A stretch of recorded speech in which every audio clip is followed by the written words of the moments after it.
안녕하세요. 사건과 이야기입니다. 생후 20개월 된 딸을 살해한 후 성폭행까지 하고 그것도 모자라서 장모에게 잠자리를 요구했던 남자. 그놈에 대한 이야기입니다. 2021년 6월 15일 대전광역시 대덕구의 한 원룸에서 29세 남성 양 씨가 동거녀의 생후 20개월 딸을 폭행 및 강간한 후 집 화장실에 20일간 은닉했던 사건입니다. 이 사건은 6월 15일에 있었습니다. 그런데 7월 9일 아이의 외할머니가 경찰에게 전화를 하게 됩니다. 신고를 하게 되는 것이죠. 아무래도 사유에 의한 아동학대가 의심된다, 또 아이가 보이지 않는다 등의 신고를 하면서 경찰이 사유의 집으로 출동하게 됩니다. 출동한 경찰은 화장실에서 심하게 부패한 여자아이의 시신이 담긴 아이스박스를 발견하게 되죠. 여기서 아이의 친모 25세인 여성 정 씨는 그 집에서 바로 체포되었고, 그의 동거남이자 사실혼 관계에 있었던 양 씨는 경찰이 들이닥치자 휴대전화도 집에 두고 담을 넘어서 맨발로 도주하게 됩니다. 3일 후 7월 12일에 대전 동구에 위치한 어느 모텔에서 잠을 자다가 체포됩니다. 그는 그렇게 7월 14일에 구속되었고, 도주 기간 동안에도 빈집에 들어가서 신발을 들고 나오거나 음식을 훔치는 등 절도 행각을 일삼았다고 합니다. 또한 아내 정 씨는 7월 12일에 사체 유기 혐의로 구속되었죠. 한 달 전에 술에 취한 남편이 아기가 칭얼거린다며 이불로 감싸서 1시간이 넘도록 때려서 죽였고 성폭행도 있었다라고 진술합니다. 사건이 있던 그날 새벽 4시 양정식은 술에 취해 집에 들어와 잠이 들어있던 아이를 깨웠고, 아이가 울기 시작하자 왜 소리를 지르느냐, 너는 죽어야 한다, 살지 마라 라고 하면서 아이에게 폭행을 시작했다고 합니다. 그래서 옆에 있던 아내는 내가 재울 테니 그러지 말아라 라고 했지만 양 씨는 칼로 정 씨까지 위협을 하면서 너까지 죽고 싶지 않으면 가만히 있어라, 너희 엄마도 다 죽여버리겠다 라고 협박한 후 아이에게 이불을 4겹이나 뒤집어 씌우고 소리가 나지 않게 창문도 모두 닫고 폭행했다고 합니다. 그 후 양정식은 아이 위에 올라타 얼굴을 손으로 수십 회 때리고 자리에서 일어나 양발로 얼굴을 수십 회 짓밟았으며 에프킬라 모기 약통을 이용하여 정수리를 10회 이상 내리쳤다고 합니다. 그것만으로도 모자랐는지 이어 이불 속에서 발버둥치고 울부짖는 아이의 몸을 잡고 아내에게 팔을 부러뜨릴까 라고 말하고, 아이가 몸부림치자 다시 아이의 몸 위에 올라타 양 주먹으로 허벅지 부위를 수십 회 때린 후 아이의 오른쪽 다리를 잡고 비틀어 당겨서 정말 부러뜨렸다고 합니다. 그렇게 아이를 폭행하던 중 양정식은 아내 정 씨에게 화장실에 들어가 있으라 라고 이야기하고, 아내가 화장실로 들어가자 아이의 기저귀를 벗기고 자신의 성기를 삽입하여 강간까지도 했다는 것입니다. 이후에는 양 씨와 아내 두 사람이 함께 움직입니다. 둘은 숨진 아이를 이불로 감싼 채 집안에 두고 모텔을 전전하다 며칠 뒤 집으로 돌아왔는데, 둘이 함께 술 마시고 노래방을 다니는 등 버젓이 유흥을 즐겼다는 것입니다. 양 씨는 아이의 사체에서 부패가 시작되면서 냄새가 나기 시작하자 쇼핑몰에서 아이스박스도 주문했다고 합니다. 이 아이스박스가 도착하기 전까지는 이틀 동안 아이를 이불로 덮어서 방치하다가 아이스박스 안에 비닐봉지로 감싼 아이의 시체를 넣고 화장실에 보관했으며 냄새가 날 때마다 수시로 아이스팩과 박스를 교체했다고 합니다. 이때 양정식은 정 씨에게 내가 했다고 해라, 살아보니 교도소 별것 아니더라 라고 말하기도 했다고 하는데요. 이들은 이후에도 지인들과 만나 술을 마시거나 모텔을 가는 등 유흥을 즐기며 자유롭게 살았다고 합니다. 정말 극악스럽습니다. 국가수의 부검 결과 아이는 온몸의 뼈가 모두 부러진 상태였으며 다발성 골절과 피하 출혈이 있었으며 아이의 다리 사이에 심한 상처가 있는 등 사망 전후에 성폭행을 당했다라는 것도 확인되었다고 합니다. 서울대 법의학자 유성호 교수는 아이의 상태에 대해서 분명한 것은 머리에 충격이 있어서 두피하 출혈이 나타나 심하게 부패가 진행되었어도 보일 정도이다라고 말합니다. 거의 고문에 가까울 정도로 심한 형태의 손상과 학대가 이루어졌다라고 설명을 해주십니다.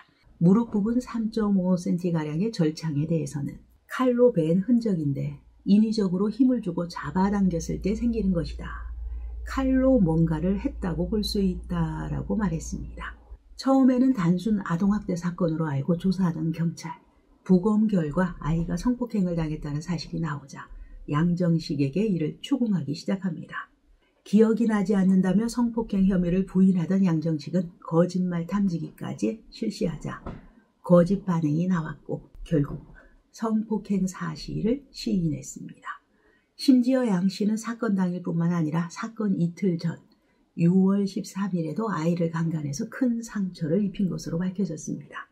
양정식은 경찰 조사에서 생활고로 스트레스를 받던 중 아이가 새벽에 잠도 자지 않고 보채서 화가 나서 때린 뒤 벽에 집어던졌더니 숨졌다. 겁이 나서 아내와 함께 아이스박스에 시신을 유기했다면서 술기운에 우발적으로 범행을 저질렀다라고 주장하기도 했습니다. 왜 이렇게 가학적인 행위를 했느냐라고 이유를 물었고 폭행할 때 대체 어떤 생각이 들었느냐라고 물었지만 잘 모르겠다, 술을 마셔서 기억이 나지 않는다며 모르쇠로 일관했습니다. 수사 과정에서 양 씨는 동거녀 정 씨와 딸을 상습적으로 폭행하고 둘에게 무릎을 꿇려놓고 번갈아가면서 구강 성교를 시키거나 아이에게 자신의 성기를 만지게 하는 등 이전부터 아이에게 수차례 유사 성행위 등을 해왔다라는 것도 밝혀졌습니다. 그렇게 양 씨가 범행을 저지른 후 딸과 연락이 되지 않아서 장모님이 전화를 하게 됩니다. 그렇게 딸과 손녀의 근황을 묻는 장모에게 양 씨가 문자를 보냅니다. 잠자리를 함께하자. 그러면 가르쳐주겠다 등의 음란한 문자를 보냅니다. 이때 장모가 재차 딸과 손녀의 행방을 물었더니 어머님과 섹스 한번 하고 나면 근황에 대한 자세한 정보를 주겠다라고 정말 파렴치한 대답을 했다고 합니다. 장모님은 약 10일 정도 더 기다리다가 7월 9일 경찰에 신고를 하게 됩니다. 양 씨는 경찰이 들이닥치자 담을 넘어서 맨발로 달아났고 한 모텔에 숨어있다가 추격한 경찰에 붙잡혔는데 조사 결과 그는 도주 과정에서도 빈집이 있으면 들어가서 음식과 옷가지 및 금품까지 훔쳐서 달아났다고 합니다. 양 씨는 사이코패스 테스트에서 26점이 나왔습니다. 연쇄살인범인 강호순 27점보다는 1점이 낮고 어금니 아빠 이영학보다는 1점이 높은 수치라고 합니다. 숨진 딸은 유전자 검사에서 양 씨 것과 일치하지 않아 친부가 아니었지만 그는 자신의 친딸로 알고 있는 상황에서 이 같은 짓을 저지른 것으로 밝혀졌습니다. 양 씨는 이전에 중고거래 사기로 징역을 살았고 2021년 출소한 후 아내를 찾아가 당시 장모 집에 얹혀 살면서도 아내를 수시로 폭행하고 딸 옆에 아예 벌거벗고 눕는 등 비정상적인 행동을 보여서 장모와 갈등 끝에 분가했지만 이렇게 끝내 살인을 저지른 것입니다. 검찰은 재판에서 양 씨가 범행 전 인터넷으로 근친상간을 검색한 수사 기록을 내보이며 말 못하는 짐승에게도 못할 짓을 서슴없이 저질렀다. 이른바 화학적 거세를 요청하기도 했습니다. 하지만 기각되었습니다.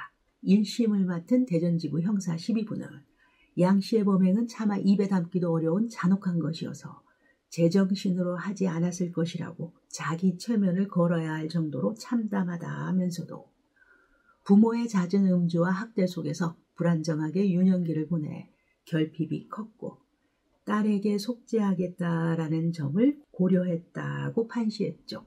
양 씨는 1심 선고 후 항소를 포기했고 아내는 항소했다가 취하하였지만 사형을 고형했던 검찰이 항소하게 됩니다.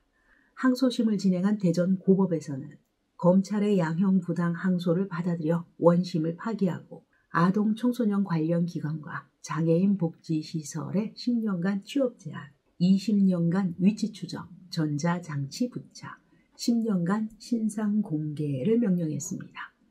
양 씨의 범죄에 응분의 형벌을 가해 딸의 억울한 죽음과 유족의 심정을 위로하고 나아가 무고한 어린이의 생명을 해친 자는 반드시 대가를 치르게 된다는 원칙을 천명해 다시는 이 같은 범행이 재발하지 않도록 할 필요가 매우 크다며 양 씨의 성장 환경과 반성의 태도가 교화 가능성을 의미하지 않지만 사형에 처할 특별한 사정이 있다고 단정할 수도 없다.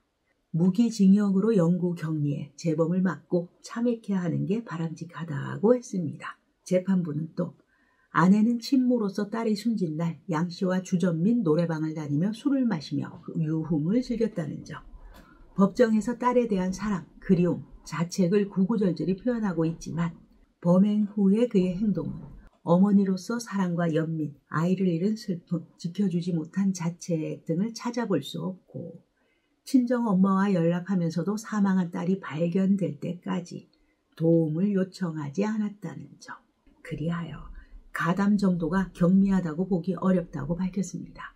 아내는 재판 과정에서 아기를 지키지 못한 건 정말 아기에게 미안하고 살고 싶지 않다. 양 씨를 보니 폭행당했던 기억이 나고 정말 잘못했고 죄송하다고 흐느낀 바 있습니다.